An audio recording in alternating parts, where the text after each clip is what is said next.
Nous encourageons vivement les téléspectateurs à la prudence avant de commencer. Ce qui suit est uniquement destiné à divertir et à éclairer les lecteurs. Selon Inner City Press, il s'agit de la transcription exacte du procès de Sean Diddy Combs devant un tribunal fédéral. Le témoin suivant fut convoqué par le juge et le silence se fit dans la salle d'audience.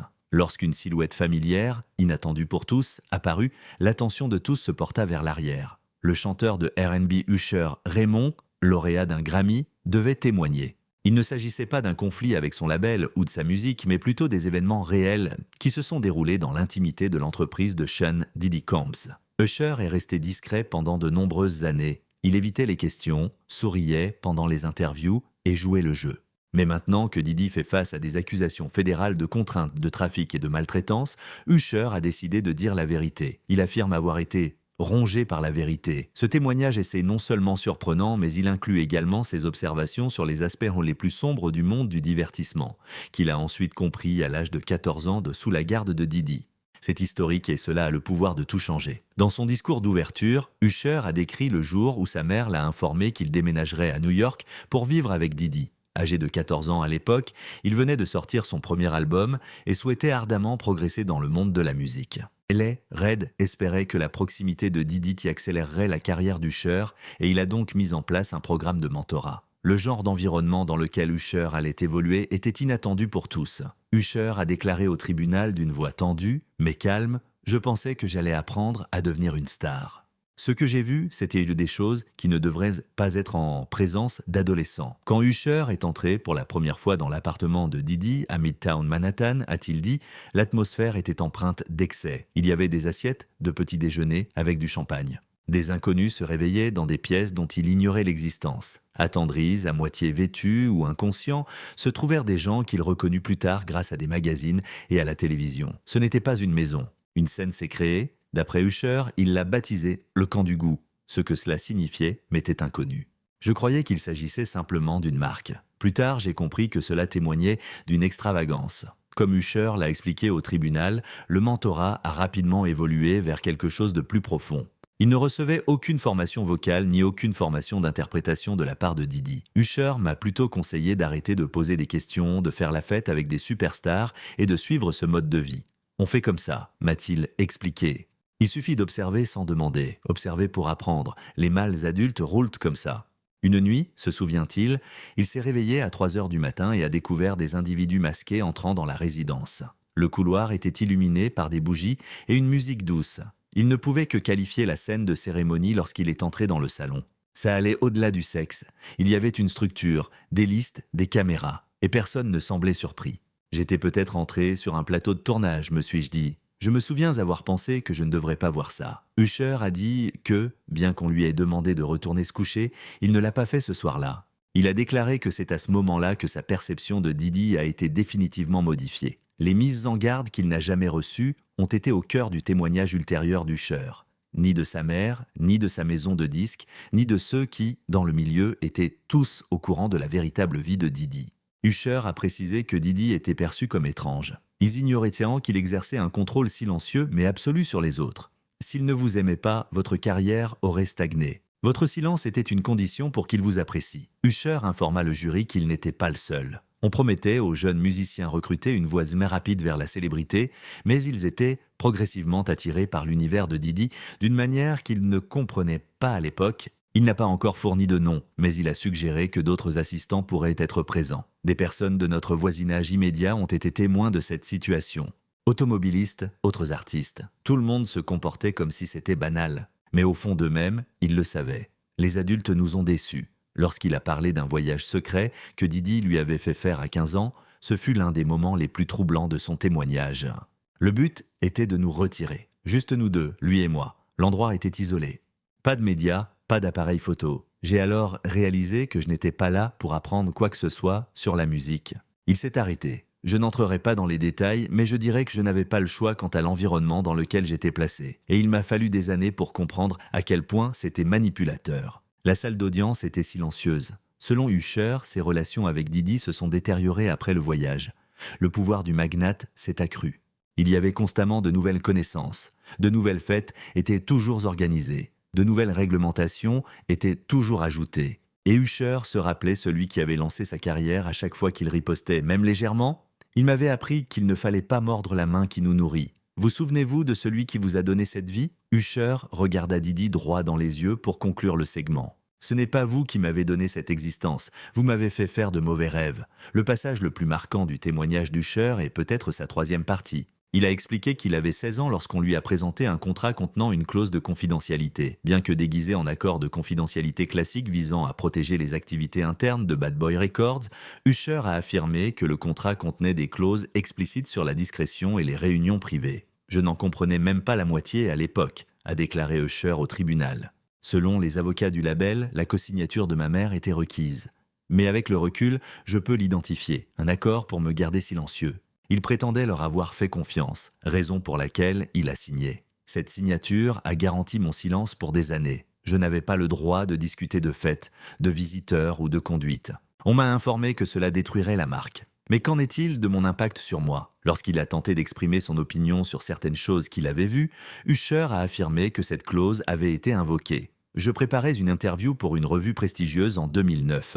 Des demandes personnelles ont commencé à arriver. Soudain, j'ai reçu un appel de l'ancienne équipe juridique de Bad Boy. Ils ont évoqué mon accord de confidentialité.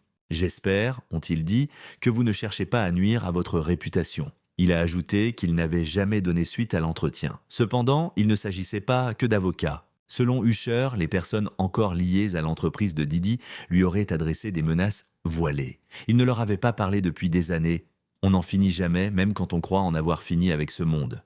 De plus, le franchissement des limites a des conséquences, non seulement pour votre emploi, mais aussi pour votre propre sécurité. La salle d'audience s'est figée lorsqu'Usher a présenté une copie de l'accord de confidentialité. Le juge l'a accepté comme preuve. Des reproductions non autorisées et des documents audiovisuels ont été mentionnés. Des propos qui avaient désormais une connotation inquiétante compte tenu de la collection vidéo prétendument étrange de Didi.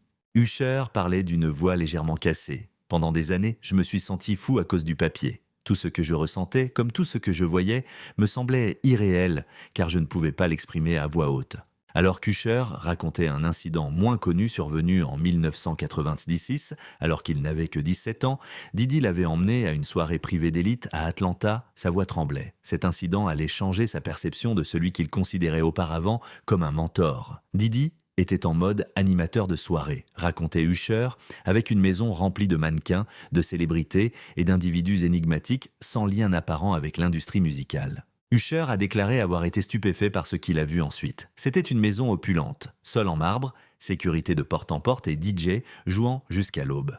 L'opulence, cependant, n'était pas ce qui était remarquable. La chambre secrète était le lieu. Usher a déclaré au tribunal se souvenir d'avoir vu Didi parler à un agent de sécurité qui avait déverrouillé une porte fermée à l'arrière de la propriété. « Tu n'es pas encore prêt ?» lui dit Didi en souriant. D'après Usher, il jeta tout de même un coup d'œil. Il y avait des individus masqués. C'est tout ce que j'ai à dire. Ce que je voyais m'était inconnu. Dans la salle d'audience, il a alors prononcé quelque chose qui a fait bouger tout le monde. « Je crois que cette nuit m'a changé, » dit Usher. « Je n'arrive toujours pas à décrire ce que j'ai vu. Je sais que c'était mal, mais je ne suis pas sûr que ce soit légal. » Il a ensuite montré des pages d'un journal photocopié. Usher a précisé qu'il avait commencé à tenir un journal en 1998, d'abord pour consigner ses idées et les paroles de ses chansons. Néanmoins, ce journal est devenu un véritable recueil de ses propres souvenirs et réflexions issus de ses rencontres avec Didi au fil des ans. Usher a déclaré dans une note de mars 1999 avoir dîné avec Didi et 3 cadres. Je l'ignorais.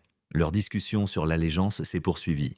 Cette loyauté vous fait voyager, être honnête vous fait vous sentir chez vous. Didi eut un petit rire. Dans un autre passage d'octobre 2000, Usher aurait été invité à un jeudi soir mais aurait décliné l'invitation. Trop de secrets, le nombre de masques est excessif. C'est juste une question de culture, explique Didi. Non, je ne suis pas d'accord. Avez-vous déjà partagé ces entrées avec quelqu'un? Quoi? A demandé le procureur. Nous avons vu Usher secouer la tête. J'avais peur que tout soit perdu. Je pensais que personne ne me prendrait au sérieux. Lorsqu'on lui a demandé pourquoi il le révélait maintenant, Usher a répondu « Parce que j'ai vécu avec ça assez longtemps et il est temps que la vérité éclate ». En se penchant vers le micro, Usher a partagé une expérience qu'il disait n'avoir même pas racontée à ses amis les plus proches. À 18 ans, Didi l'a emmené à Miami en 1997 pour rencontrer un important investisseur musical. Quelqu'un qui pourrait aider Usher à développer sa marque et financer sa première tournée internationale. Usher a dit « Je pensais que c'était lié aux affaires. Didi m'a donné l'impression que c'était la plus grande chance de ma vie. Il m'a conseillé d'être courtois, de bien m'habiller et d'avoir une tenue impeccable. En arrivant à la chambre Penthouse de l'hôtel Satie, Usher a aperçu 3 hommes en peignoir se détendant avec du champagne de luxe et plusieurs jeunes femmes assises paisiblement en arrière-plan. L'une d'elles, qui prétendait être de l'extérieur, m'a demandé si je voulais rester dans l'histoire, a raconté Usher.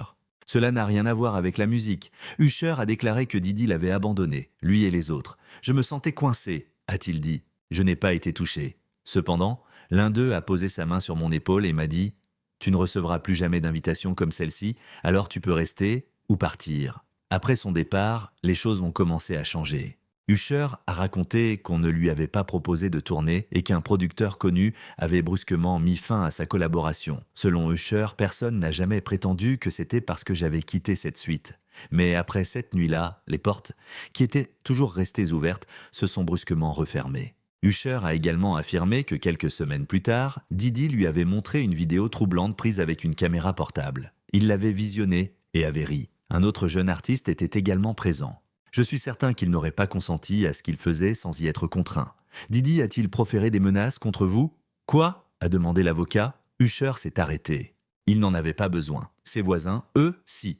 Ils restèrent muets. Le silence et l'exil étaient leur méthode. Selon Usher, c'est à ce moment-là qu'il comprit que l'habileté n'était plus la clé de la popularité. Le sujet était la soumission.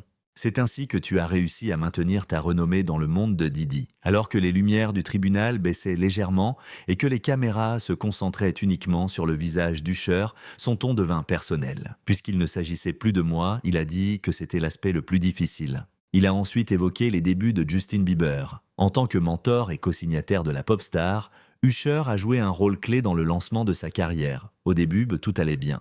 D'après Usher, j'aspirais à être le grand frère que je n'ai jamais eu. Puis Didi est arrivé. Utilisant le même terme qu'il avait utilisé avec Usher des années auparavant, Flavor Camp, Didi aurait commencé à inviter Bieber à des fêtes. Il le traitait comme un adulte, et il avait 15 ans, se souvient Usher. En 2011, Bieber a appelé Usher un soir. Au début, il est resté silencieux.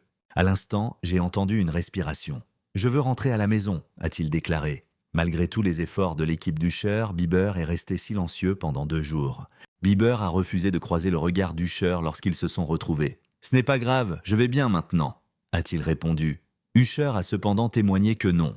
Il a ensuite raconté qu'il avait abordé Didi en privé et lui avait demandé sans détour « Qu'est-ce que tu fais à ces enfants ?» Didi a ri et a répondu « La même chose qu'ils m'ont fait », a affirmé Usher. C'est ainsi que fonctionne le jeu. Usher a affirmé que c'était la dernière fois que Didi et lui avaient eu une discussion sérieuse. J'ai pris du recul après ça. Mon nom n'y était pas associé, mais après avoir vu ce qui était arrivé à Justin, je n'ai pas pu me taire. De plus, il a révélé pour la première fois qu'en 2018, il avait reçu un appel d'un numéro non identifié qui lui disait « Dites-lui de se taire, sinon on la lui fermera ». Lorsqu'on lui a demandé qui était, selon lui, responsable de cet appel, Usher s'est tourné vers la défense « Vous savez, je crois ». Une nuit désormais tristement célèbre, dont on n'avait jamais parlé en public, a marqué le tournant dans la relation d'Usher et Didi, a-t-il déclaré. Jusqu'à aujourd'hui, il a témoigné qu'il s'agissait d'une modeste fête privée organisée en 2002 dans une résidence secrète des collines d'Hollywood. Selon Usher, ce qu'il a vu ce soir-là a définitivement transformé sa perception de Didi. Il a qualifié cet événement davantage de rite de passage que de fête, et plusieurs jeunes mannequins et artistes y étaient présents, dont beaucoup pensaient qu'on leur offrait des opportunités professionnelles. Usher a déclaré dans son témoignage que Didi lui avait proposé de rencontrer un nouveau producteur européen. Mais il a déclaré qu'à son arrivée, il n'y avait ni producteur ni dirigeant, juste une atmosphère de secret pesant, un éclairage tamisé et un dispositif de sécurité. Les téléphones ont été saisis à l'entrée et les visiteurs ont été confrontés à un étrange ensemble de documents appelés « accords de confidentialité », mais dont le langage était plus agressif que tout ce qu'il avait jamais vu dans le milieu, a-t-il dit. Au tribunal, Usher a déclaré « L'ambiance était mauvaise, la voix semblant se briser pour la première fois. Toutes les personnes présentes n'étaient pas des artistes. Ce n'étaient pas des cadres. J'ai compris qu'ils n'étaient que des observateurs. Bien qu'il ait affirmé avoir reconnu plusieurs visages connus, dont certains n'avaient jamais été publiquement liés à Didi, il a refusé de les identifier dans le dossier, laissant entendre que d'autres, serait révélée si le procès avait lieu. Son affirmation selon laquelle il aurait été abordé par un inconnu et emmené dans une pièce annexe où Didi était assis après avoir tenté de quitter la fête plus tôt que prévu était le passage le plus terrifiant de son récit. « Tu n'es pas encore prêt ?» m'a-t-il dit. « Tu crois encore que la musique est impliquée ? Mais ce n'est pas tout. » Après être parti ce soir-là, Usher a dit qu'il n'irait plus jamais à une fête de Didi. Les méthodes commerciales de Didi avec lui et des centaines d'autres musiciens de mauvais goût ont été au cœur du témoignage d'Usher. Usher a révélé, pour la première fois, avoir signé, adolescent, un contrat de développement l'engageant sur 5 albums et cédant les droits sur ses masters jusqu'à ses 35 ans. Il a également joint des courriels internes et des brouillons de contrats. Usher a déclaré « Je n'avais aucune idée de ce que je signais. Je voulais juste chanter. » Il a ensuite révélé que d'autres musiciens, dont Carl Thomas, Total, Black Rob et le regretté Craig Mack, étaient liés par de tels contrats. Didi aurait pris l'habitude d'attirer les musiciens en leur promettant visibilité et mentorat pour ensuite les laisser partir lorsqu'ils n'étaient plus serviables ou conciliants, selon Usher. Il a même affirmé qu'un expert comptable lui avait un jour remis une feuille de calcul contenant plus de 4,3 millions de dollars de royalties qu'il avait manquées au fil des ans. Lorsqu'il l'a signalé à Didi, celui-ci a ri et lui a dit « Tu ne dormirais pas la nuit si tu savais ce qui t'était réellement dû ». Selon des documents judiciaires, plusieurs musiciens avaient discrètement conclu des accords, certains acceptant de maigres sommes en échange de la possibilité de jouer leurs chansons ou de réutiliser leurs noms. L'une des révélations les plus significatives fut qu'Usher avait tenté d'organiser une réunion secrète avec d'autres musiciens en 2011 pour discuter de leurs griefs collectifs. Il affirma cependant que Didi avait été prévenu, si bien que la réunion n'eut jamais lieu. Son accusation d'avoir vu Didi ordonner la destruction de démos et de films appartenant à un artiste qui avait menacé de faire son coming out était encore plus incriminante. Usher affirma que l'artiste avait depuis disparu de la scène publique. Personne ne sait où il est, mais je me souviens encore de sa voix et de sa peur. La salle d'audience fut silencieuse après ce discours. Usher sanglota dans la dernière partie de son témoignage lorsqu'on lui demanda pourquoi il n'avait jamais fait son coming out auparavant. Il m'a donné une réponse douloureuse et effrayante. Je croyais que j'avais une dette envers lui. Je me suis dit que je pouvais être reconnaissant et continuer si je ne disais rien. Mais un mensonge ne peut pas vous rendre reconnaissant. Usher a déclaré que la culpabilité le rongeait depuis des années. Pendant longtemps, il s'est demandé comment aider d'autres nouveaux musiciens sans ruiner sa propre carrière et il déplorait de voir d'autres tomber dans le même piège que lui. Il a déclaré que Didi avait toute l'influence et que cela avait toujours été important. Il a ajouté qu'en 2016, lorsque la célèbre vidéo « Drink Chance » a recommencé à circuler, il avait tenté d'avoir une conversation privée avec Didi, mais que son équipe juridique l'avait rejeté. Le moment le plus marquant au tribunal a eu lieu lorsqu'Usher a révélé une entrée de journal intime inédite qu'il avait écrite la nuit où il avait quitté définitivement le programme de mentorat de Didi. « J'ai survécu à Puffy, mais l'enfant en moi a-t-il survécu ?» demandait-il. « Je n'en suis toujours pas certain. » Il a conclu son témoignage en s'adressant au tribunal, aux victimes qui le voyaient en ligne et à la nouvelle génération d'artistes qui admiraient les accusés. Il y a plus d'une personne impliquée. Il s'agit de tout un système qui a appris aux enfants comme moi à se taire, à obéir aux ordres et à ne jamais défier ceux qui nous nourrissaient. Cependant, maintenant que je suis ici, je n'ai plus peur. Pas pour moi car je l'ai déjà vécu. Je fais cela pour ceux qui n'ont pas pu le faire. À l'époque, le silence régnait dans la salle d'audience. Un procès fédéral pour racket et trafic d'êtres humains s'était transformé en quelque chose de bien plus grave. Une réprimande pour le silence de l'industrie musicale qui durait depuis des décennies. Jusqu'à récemment, le monde ignorait qu'Usher avait discrètement disparu de la scène publique pendant une semaine entière en 2001, juste après la sortie de 8701 au plus fort de sa célébrité naissante. Les initiés du milieu musical pensaient qu'Usher profitait d'une pause dans son programme de tournée chargée, mais il a révélé au tribunal avoir été admis sous de faux prétextes dans un établissement psychiatrique privé en Californie du Nord. Il a expliqué que sa dépression était due à des souffrances persistantes héritées de son adolescence avec Didi. Peu après ses 20 ans, Usher a déclaré avoir commencé à être pris de crises de panique, souvent déclenchées par des objets apparemment inoffensifs, des lumières clignotantes, des lieux bondés et certains types de musique. Lors d'un séjour dans un hôtel à New York, qui se trouvait également être le lieu d'une des célèbres fêtes de Didi, il n'a d'abord pas vu le lien, puis, un soir, tout lui est revenu à l'esprit. Usher a déclaré au tribunal qu'en entrant dans le couloir, il a senti la même marque de bougie que celle qu'il avait l'habitude de brûler. « Je me suis figé de partout.